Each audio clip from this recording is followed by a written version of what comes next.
السلام علیکم ورحمۃ اللہ وبرکاتہ۔ محترم دوستوں، بہت سارے سوالات آپ لوگوں کے ہمارے سامنے ہیں، ان تمام کے جوابات دینے کی انشاءاللہ کوشش کرتے ہیں۔ سب سے پہلا سوال، السلام علیکم مفتی صاحب، اگر چوٹ لگنے کی وجہ سے بہت زیادہ بلڈ گرے، پھر اسے پوچھنے کے لیے کپڑوں سے ہم صاف کر دیتے ہیں، پھر ان کپڑوں کے اوپر معمولی سا بلڈ لگا ہوا ہوتا ہے، پھر اسی ہاتھ سے ہم موبائل، کپڑے اور صوفے اور تمام قسم کی چیزوں کو چھوتے ہیں، تو کیا وہ تمام چیزیں ناپاک ہوتی چلی جاتی ہیں؟ سوال کیا ہے ثنا خان نے۔ دیکھیے ثنا جی، آپ کو اتنا پریشان ہونے کی اور تکلیف میں اپنے آپ کو مبتلا کرنے کی قطعاً ضرورت نہیں ہے۔ مان لیتے ہیں آپ کے جسم پر زخم ہو گئی، آپ نے اس کو صاف کر دیا تو صاف ہو گئی، وہ جو بلڈ تھا بہہ رہا تھا وہ رک گیا، تھم گیا۔ اب آپ کے ہاتھ پر یا کپڑے پر جو ہے وہ بالکل سوکھا ہوا ہے، سوکھا ہوا بلڈ ہے۔ اس سوکھے ہوئے بلڈ کو آپ کہیں پر بھی لگائیں گے کچھ ہونے والا نہیں، یہ بلڈ اور کہیں جانے والا نہیں جب تک کہ یہ گیلا نہ ہو جائے۔ تو جب وہ نجاست خود اپنی ذات سے کہیں پر پھیل نہیں رہی ہے، ادھر ادھر ٹرانسفر نہیں ہو رہی ہے، تو پھر آپ کو خامخواہ پریشان ہونے کی قطعاً ضرورت نہیں ہے۔ ناہید غزالہ کہتی ہیں، السلام علیکم مفتی صاحب، روزہ رکھا ہے، روزہ رکھنے کے بعد ہیئر پیک یا پھر مہندی اور چہرے میں ابٹن وغیرہ یا پھر ماسک لگانا کیسا ہے؟ پلیز بتلائیے، اس سے روزے میں کوئی فرق آئے گا؟ یعنی کوئی فرق نہیں آنے والا۔ آپ روزے کے اندر پورے چہرے کے اوپر ابٹن لگا دیں اور کوئی کریم لگا دیں،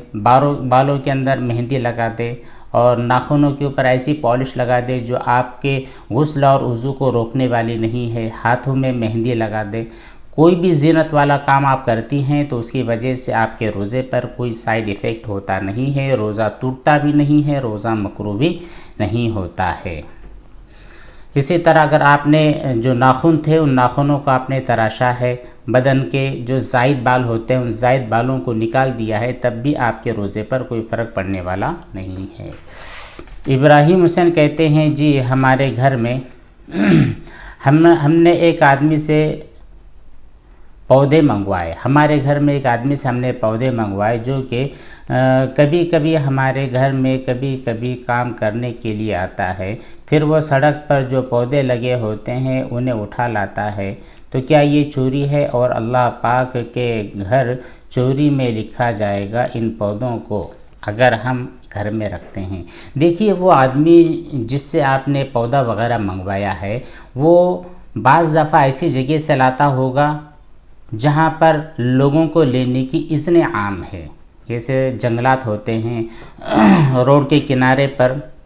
بڑے بڑے جو درخت ہوتے ہیں ان درختوں کے بیج گرنے کی وجہ سے واپس نئے پودے جو آ جاتے ہیں، ایسے جو پودے وہ آدمی آپ کے گھروں میں لاتا ہے تو یہ لانا چوری نہیں ہے، اس کی وجہ سے آپ اللہ کے باغی شمار نہیں ہوں گے۔ لیکن اگر آپ کسی کے خود کے اس کے کمپاؤنڈ میں سے اٹھا کر لاتے ہیں یا پھر کسی آدمی نے باقاعدہ کوئی باغیچہ بنایا ہوا ہے جس کے اندر وہ کاشتکاری کرتا ہے، گارڈننگ کرتا ہے، وہاں سے لوگوں کو فروخت کرتا ہے، پھر ایسی جگہ سے وہ آدمی بنا پوچھے وہ سامان لاتا ہے، پودے لاتا ہے، تو واقعتاً یہ گناہ ہوگا، چوری ہوگی۔ تو آپ اس آدمی سے پوچھ لیں کہ آپ ایسی جگہوں سے وہ تمام پودے لاتے ہیں جہاں پر لانے کی آپ کو اجازت ہے، تب کوئی حرج نہیں ہے۔ میرا سوال سونے کے زیورات پر زکوٰۃ کے تعلق سے ہے۔ میں نے ایک آدمی کو جو کہ میرا بھائی ہے، رشتے میں بھائی ہے، میں نے اس کو بزنس کے لیے سونے کے زیورات دیے ہیں۔ اب میرے بھائی کو میں نے جو زیورات دیے تھے اس نے ان زیوروں کو بینک میں رہن رکھا ہے، تو اور اس کے بدلے میں بزنس کے لیے رقم نکالی ہے، تو کیا اس بینک میں رکھے ہوئے سونے کی زکوٰۃ مجھ پر ہوگی یا پھر میرے بھائی پر ہوگی جس کو میں نے قرض دیا ہے؟ دیکھیے، وہ جو سونا رہن رکھا گیا ہے بینک میں، بھلے ہی آپ نے رکھا ہو یا پھر کسی کو آپ نے دیا اور اس آدمی نے وہاں پر رکھ دیا ہو، تو اب چونکہ یہ جو زیور ہے یہ زیور بینک میں ہے، گروی ہے، اور گروی رکھے ہوئے سامان کا حکم یہ ہوتا ہے کہ اس کے اوپر زکوٰۃ نہ اس آدمی کے اوپر واجب ہوتی ہے جس نے گروی رکھا ہے، اور نہ ہی اس آدمی کے اوپر ہوتی ہے جس کے پاس گروی رکھا گیا ہے، یعنی نہ اس کی زکوٰۃ بینک پر ہے اور نہ ہی آپ پر ہے، اور نہ ہی جس بندے کو آپ نے وہ قرض وغیرہ کے طور پر دیا تھا اس کے اوپر نہیں ہے، اس کی زکوٰۃ آپ تینوں میں سے کسی کے اوپر نہیں ہوگی۔ اگلا سوال ہے، السلام علیکم، میرا سوال یہ تھا کہ غسل کرتے وقت غسل کی نیت کرنا یا بولنا بھول جائے تو کیا کریں؟ کیا غسل پھر سے کرنا پڑے گا؟ میرا نام ہے مریم خان، سٹی ہے دوارکا۔ دیکھیے مریم جی، غسل کرنے کے پہلے اسی طرح وضو کرنے کے پہلے اگر آپ نیت نہیں کر پائے، یعنی زبان سے بھی آپ نہیں کہہ پائے کہ مجھ کو غسل کرنا ہے، اور نہ ہی آپ نے دل میں نیت کی ہے کہ مجھ کو غسل کرنا ہے، تو نیت نہ کرنے کی وجہ سے آپ کے غسل اور وضو کے اوپر کوئی سائیڈ ایفیکٹ نہیں ہوگا، آپ کا وضو بھی صحیح ہو جائے گا، آپ کا غسل بھی صحیح ہو جائے گا، کیونکہ نیت کرنا غسل میں فرض اور شرط نہیں ہے۔ اچھا، اگر آپ نیت کر لیتے ہیں تو یہ اور افضل والی چیز ہوتی ہے، بہتر چیز ہوتی ہے، سنت طریقہ بھی ہے کہ آپ غسل کی نیت کر لیں، لیکن آپ نے نہیں کیا ہے، نیت کرنا بھول گئے یا جان بوجھ کر آپ نے نہیں کیا، تب بھی دونوں صورتوں میں آپ کا غسل ہو چکا ہے۔ گلزار عالم کہتے ہیں کہ میرا سوال یہ ہے کہ مجھے ہر 2-3 دن کے بعد احتلام ہو جاتا ہے اور اس کی وجہ سے بیڈ شیٹ ناپاک ہو جاتا ہے، میں کیا کروں؟ Please answer. گلزار بھائی، پہلی چیز تو آپ ایک وظیفہ کر لیں کہ رات میں سونے کے پہلے آپ باقاعدہ وضو بنا لیں، وضو بنانے کے بعد لیٹتے وقت سورہ والسماء والطارق جو 30ویں پارے میں آپ شاید حافظ بھی ہیں آپ، تو آپ کو پتہ ہے سورہ والسماء والطارق، اس سورت کو 1 2 3 مرتبہ پڑھ لیں، انشاءاللہ یہ جو غسل احتلام کا معاملہ ہے چند دنوں کے اندر ختم ہو جائے گا۔ دوسرا کام آپ کو یہ کرنا ہے کہ جب تک یہ بیماری، جب تک یہ پریشانی آپ کے ساتھ لگی ہوئی ہے تو سونے کے لیے باقاعدہ ایک بیڈ شیٹ کو مختص کر دیں، وہ بیڈ شیٹ صرف آپ کے سونے کے لیے رہے گی، آپ اس کے اوپر سو گے، آرام کرو گے، اگر احتلام ہوا ہے تو اس کو اٹھا کر فوراً اس کو دھو لو گے، تاکہ دوسرے آپ کے جو جتنے برتن، جتنے کپڑے وغیرہ ہے، جتنے بستر ہے، وہ کوئی ناپاک نہ ہو، پرٹیکولر ایک کپڑا ناپاک ہو اس کو دھو لے، وہ بھی ایسی کنڈیشن میں جب کہ اس پر نجاست لگی ہو، اگر نجاست نہیں لگی ہے تو دھونے کی بھی ضرورت نہیں ہوتی ہے۔ حمزہ خان کہتے ہیں، السلام علیکم مفتی صاحب، اگر کسی ناپاک چیز کو بازار میں جو آئی پی ایس ملتے ہیں ہم اس کے ذریعے صاف کر دیں تو کیا وہ چیز پاک ہو جائے گی؟ پلیز مجھے بتا دیجیے۔ حمزہ بھائی، تمام چیزیں آئی پی ایس کے ذریعے پاک نہیں ہونے والی، آپ کا بدن، آپ کا کپڑا، یہ جب ناپاک ہو جاتے ہیں تو ان کو پانی سے ہی دھونا ہوگا، آئی پی ایس وغیرہ کے ذریعے صفائی کرو گے تو وہ کلیننگ نہیں ہوگی، وہ صفائی نہیں ہوگی، وہ پاکی نہیں ہوگی۔ ہاں، یہ جو آئی پی ایس وغیرہ ملتے ہیں کسی پرٹیکولر چیز پر نجاست لگنے کے بعد آپ اس کو پانی سے دھو نہیں سکتے ہیں۔ مان لیجئے آپ کے پاس ایک ڈیوائس ہے، ایک ایسی ڈیوائس ہے جس کے اوپر آپ پانی نہیں ڈال سکتے، اگر آپ نے اس کے اوپر پانی کا قطرہ بھی ڈال دیا تو یہ برباد ہو جائے گی، ختم ہو جائے گی، تو ایسی کنڈیشن میں اس پرٹیکولر شے کو پاک کرنے کے لیے آپ اس آئی پی ایس کا استعمال کر سکتے ہیں۔ ویسے جنرلی کپڑے دھونے کے لیے، بدن صاف کرنے کے لیے پانی کا ہی یوز کرنا ضروری ہوگا۔ ہسٹوری آف اسلام کہتے ہیں، السلام علیکم مفتی صاحب، میں بہت زیادہ پریشان ہوں، مجھے وسوسے بہت زیادہ تنگ کرتے ہیں، میں بار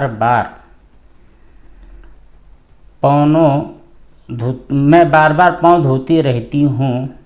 کپڑے بار بار صاف کرتے رہتی ہوں، وسوسوں کی وجہ سے خود سے بہت زیادہ نفرت ہونے لگی ہے، میں کیا کروں؟ میں ناکام ہو رہی ہوں۔ دیکھیے، ہسٹوری آف اسلام، آپ جو بھی ہیں، ہم آپ کے لیے دعا کرتے ہیں، اللہ تعالیٰ آپ کو صحت دے، شفا دے، یہ جو وسوسے اور ٹینشن اور وہم والا جو موذی مرض ہے، بیماری ہے، اس بیماری سے اللہ تعالیٰ آپ کو بچائے رکھیں۔ دیکھیے، اب بہت زیادہ ٹینشن لینے کی ضرورت نہیں ہے، وسوسہ ہے، وہم ہے، یہ انسان کو ہوگا، انسان کو نہیں ہوگا تو اور کس کو ہوگا؟ ٹھیک ہے، تو ان وسوسوں کا اپنے گلے لگا کر اپنے آپ کو تکلیف میں ڈالنے کی کوئی ضرورت نہیں ہے، یہ آئے گا، آتے رہنے دے، اس کو اگنور کرتے رہیں، اس کو دھکیلتے رہیں۔ آپ پیروں کو کیوں دھوتے ہیں؟ آپ کے پیروں کے اندر اگر نجاست ہے تو دھو لے، اگر نہیں ہے اور وسوسہ آپ کو بار بار ٹارچر کر رہا ہے کہ نہیں آپ کے پیر گندے ہیں، اور آپ کا یقین آپ کو کہہ رہا ہے کہ نہیں میں تو اپنے گھر میں بیٹھی ہوں، اپنے صوفے اور بیڈ کے اوپر بیٹھی ہوں، میں کچن میں ہوں، میں اپنے ہال اور بیڈ روم میں ہوں، وہاں پر نجاست کا کوئی گزر نہیں ہے، تو یہاں پر آپ کا یقین آپ کو یہ کنفرمیشن دے رہا ہے کہ آپ کے پیر ناپاک نہیں ہے، تو وہاں پر آپ خیالوں کو، وسوسوں کو چھوڑ دیں۔ ہاں، آپ واش روم سے باہر آئی ہیں تو ظاہر بات ہے وہ خیالات نہیں ہے، وہ وسوسے نہیں ہے، وہ یقینی بات ہے کہ آپ واش روم سے آئے ہیں، سنت طریقہ ہے آپ اپنے پیروں کو، اپنے دونوں ہاتھوں کو دھو لیں۔ تو یہاں پر پریشان ہونے کی قطعاً ضرورت نہیں ہے۔ شریعت اور سنت کے مسائل اور احکام کو آپ مد نظر رکھیں، ان کے مطابق زندگی گزارنے کی کوشش کریں، اور جو وسوسے آتے ہیں فوراً انہیں اگنور کریں۔ لا حول ولا قوت الا باللہ العلی العظیم کا ورد کریں۔ شبنم بانو کہتی ہیں مفتی صاحب میرے ہسبینڈ بولتے ہیں کہ آم کا جو اچار ہوتا ہے اس کے بنانے سے ہمارے گھر کا کوئی آدمی مر جائے گا، یہ کیا صحیح ہے یا غلط؟ کیا سچ میں کوئی مر جائے گا آم کا اچار بنانے سے؟ اگر ایسا ہوتا تو آج کم از کم آدھی دنیا ختم ہو جاتی،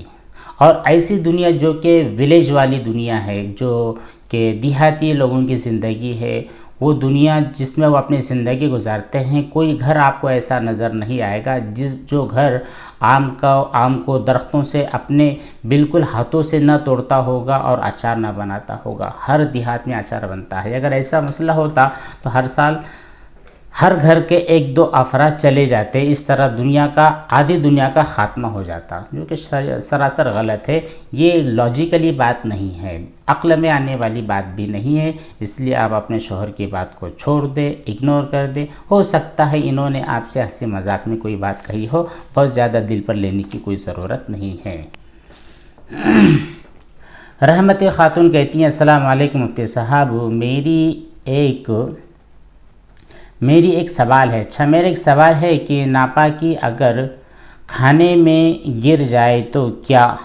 تو کھانا کپڑے میں لگ جائے تو کیا کپڑا ارے بھائی آپ کا کھانا ہی ناپاک ہو چکا ہے تو وہ کیا کپڑے پہ لگے، کیا برتن پہ لگے، تمام چیزیں ناپاک ہو جائے گی۔ اب آپ نے جو بات کہی ہے کہ کھانے میں ناپاکی گر گئی ہے، تو پہلے آپ یہ میک شور کرے کہ وہ جو کھانے میں ناپاکی گری ہے کون سی قسم کی ہے، کیونکہ بہت ساری مرتبہ کیا ہوتا ہے کہ لوگ جو گرد و غبار ہوتی ہے اس کو بھی ناپاکی سمجھ لیتے ہیں۔ ٹھیک ہے، آپ کی جو چولہے کی جو راکھ ہوتی ہے وہ راکھ بھی اگر سالن میں چلے گی، کھانے میں چلے گی، تو لوگ اس کو بھی ناپاکی سمجھتے ہیں، جو کہ سراسر غلط ہے۔ تو پہلے آپ یہ میک شور کریں، آپ یہ یقین دلائیں، آپ یہ بتلائیں کہ واقعتاً آپ کے کھانے میں کون سی ناپاکی گری ہے۔ اگر ناپاکی گری ہے، خون گر گیا ہے، پخانہ گر گیا ہے، پیشاب گر گیا ہے، اس طرح کی جو ناپاکی اگر گر گئی ہے تو پھر ظاہر سی بات ہے آپ کا کھانا ناپاک ہے، وہ کھانا جس برتن میں رکھا گیا ہے وہ برتن ناپاک ہے، تو پھر کیا کپڑے اور کیا دستر۔ اگلا سوال ہے، شارٹس اپلوڈر کہتے ہیں کہ مفتی صاحب حفاظ کرام کو رمضان میں کیسے قرآن یاد کرنا چاہیے اور کب یاد کرنا چاہیے، اور تراویح کے لیے کیسے تیاری کرنی چاہیے؟ تراویح کی تیاری سب سے بیسٹ یہ ہے کہ حافظ قرآن پورے سال، صرف رمضان کی بات نہیں، پورے سال اس کی عادت ہونی چاہیے، اس کا معمول ہونا چاہیے کہ وہ روزانہ کم از کم روزانہ 1 پارہ پڑھے۔ تو اس طرح سال بھر میں اس کے 12 دور ہو جا رہے ہیں، اور جب کسی حافظ کے 12 دور ہوتے ہیں تو رمضان اس کے لیے پانی کی طرح گزر جائے گا، بالکل تیاری کی اس کو ضرورت محسوس نہیں ہوگی، یہ ہمارا خیال ہے۔ ورنہ اور بھی بہت سارے لوگ ہیں، وہ جو بہت سارے لوگ اس کے اندر ماہرین ہیں، وہ بتلا سکتے ہیں کہ کس طرح تیاری کرنی چاہیے، لیکن چونکہ ہمارے کچھ بھائی لوگ ایسے ہیں جن کا معمول سال بھر یومیہ کم از کم کوئی بھی کچھ بھی ہو جائے روزانہ 1 پارہ پڑھنے کی ان کی عادت ہے، اور اگر کبھی ایسا ہوا کچھ مسئلہ پیش آ گیا، کچھ بھاگا دوڑی ہوگی،